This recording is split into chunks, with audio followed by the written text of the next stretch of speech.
جی السلام علیکم. اس وقت پارلیمنٹ میں گرما گرمی جاری ہے. شیر افضل مروت ماشاءاللہ بڑے تیار ہو کر آج ہیرو لگ رہے ہیں. سر کیا کوئی شادی ہے کہاں پہ, کیا سین چل رہا ہے آج؟ بس پاکستان کی سیاسی اور آئینی تاریخ پہ اگر پاکستانی نظر ڈالے نا تو جب بھی کوئی مارشل لا گزرا ہے نا تو ہر مارشل لا کے بعد مارشل لا کا گن صاف کرنے کے لیے پارلیمان کو استعمال کیا گیا اور آئینی ترامیم لائی گئی. جس طرح ضیاء الحق کے مارشل لا کو ویلیڈیٹ کرنے کے لیے کانسٹیٹیوشنل امینڈمنٹ آئی, پھر اسی طرح مشرف کی مارشل لا کو ویلیڈیٹ کرنے کے لیے کانسٹیٹیوشنل امینڈمنٹ آئی.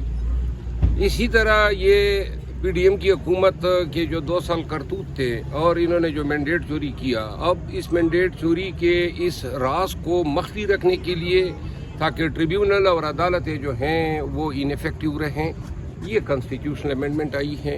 اور اس کانسٹیٹیوشنل امینڈمنٹ کے ذریعے پاکستان پیپل پارٹی نے جو قوم کے ساتھ ایک نیکی کی تھی 18ویں آئینی ترمیم کے نتیجے میں, آج اپنی ہی اس نیکی, اپنی 18ویں آئینی ترمیم کو یہ انڈو کرنے جا رہے ہیں. آج کی اس آئینی ترمیم کے ذریعے عدلیہ جو ہیں وہ سبجوگیٹ ہو جائے گی. آئینی طور پہ یہ ہائی کورٹ میں بھی انہوں نے ایکسٹینڈ کر دیا ہے. یعنی جو آپ کی بنیادی حقوق ہیں, فنڈامنٹل رائٹس جو چیپٹر ہیں آئین میں, اب کوئی بھی پاکستانی جو ہیں اس کی ایکسیس ہر عدالت تک نہیں ہے. وہ تابع ہوں گے اس آئینی بینچ کے, کانسٹیٹیوشنل بینچ جو ان کیسز کی سماعت کرے گا, اور وہ کیسز کی سماعت جو ہیں وہ ان کو انٹرسٹ یا تفویض جو ہیں کوئی اور نہیں کرے گا, وہ خود ہی اس کا نوٹس لیں گے. سپریم کورٹ کے ایک اور اختیار آرٹیکل 184(3) پہ کاری ضرب لگایا جا رہا ہے کہ سو موٹو کا جو اختیار ہیں وہ سپریم کورٹ سے لے کے اب یہ اس بینچ کو تفویض کیا جا رہا ہے.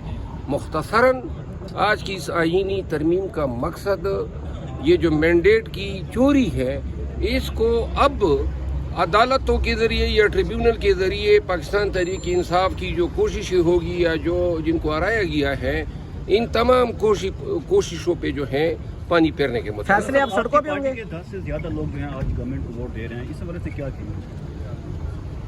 دیکھیں جو بھی دے رہے ہیں, چند نام تو بڑے ہی حیران کن ہیں, لیکن اس میں کوئی شک نہیں ہے کہ بہت سے لوگوں سے رابطہ کیا گیا اور 1 ارب سے زائد رقم جو ہیں وفاداریاں خریدنے کی اس پیشکش کی گئی.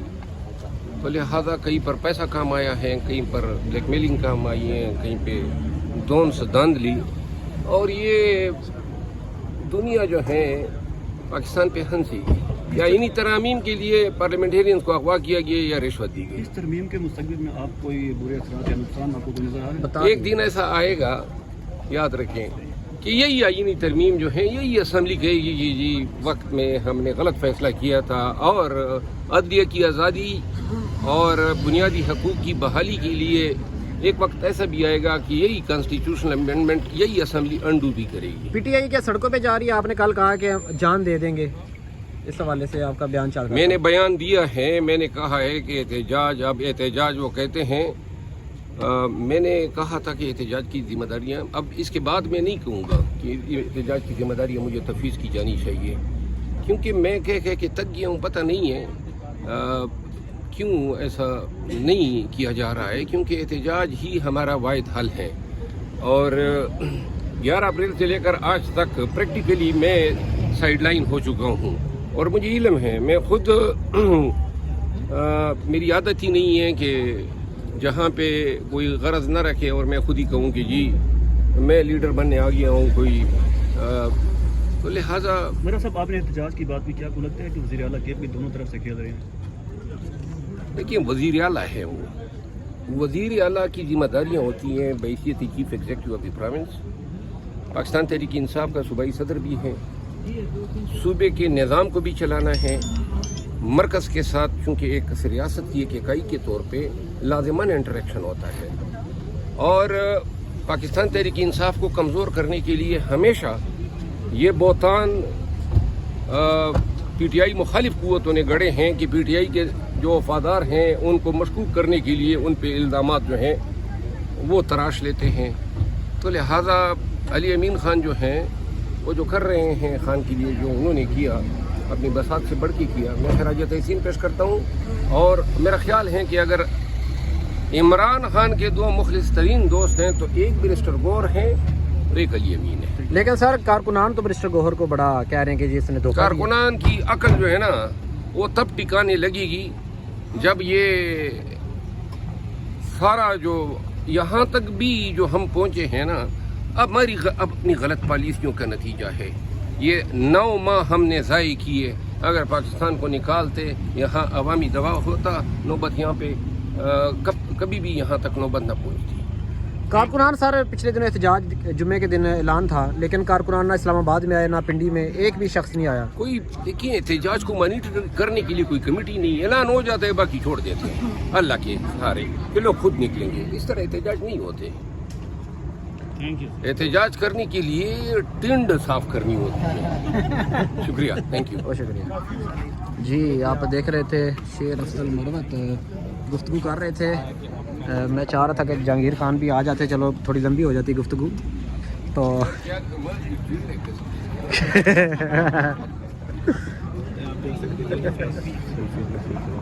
جی جی. مروت صاحب آج بڑے تیار ہو کے آئے ہیں، بالکل فریش. اسمبلی پہنچے، آج تاریخی دن ہے اور اس وقت آپ اسمبلی کے مناظر دیکھ رہے ہیں کہ شیر افضل مروت صاحب جو ہیں وہ اسمبلی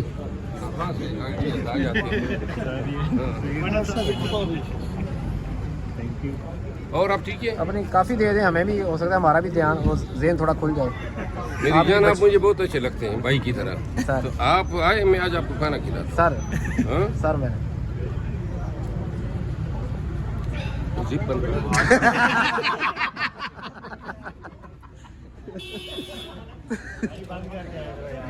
صاحب جی شیر افضل مروت آپ کو پتہ ہے چٹکلے ان کے بڑے مشہور ہیں اور بڑے انٹلیکچوئل آدمی ہیں. مذاق تو وہ کرتے ہیں، حاضر جواب بھی ہیں، لیکن بڑے انٹلیکچوئل آدمی ہیں. اسلام اور مذہب پہ ان کی جو گفتگو ہے وہ بھی کسی سے کم نہیں ہے. بہت ایجوکیٹڈ اور ریفرنس کے ساتھ گفتگو کرنے والی شخصیت ہیں شیر افضل مروت. اس وقت اسمبلی پہنچے ہیں. انہوں نے کہا کہ عمران خان کی رہائی کا ایک ہی واحد حل ہے اور وہ ہے احتجاجی تحریک.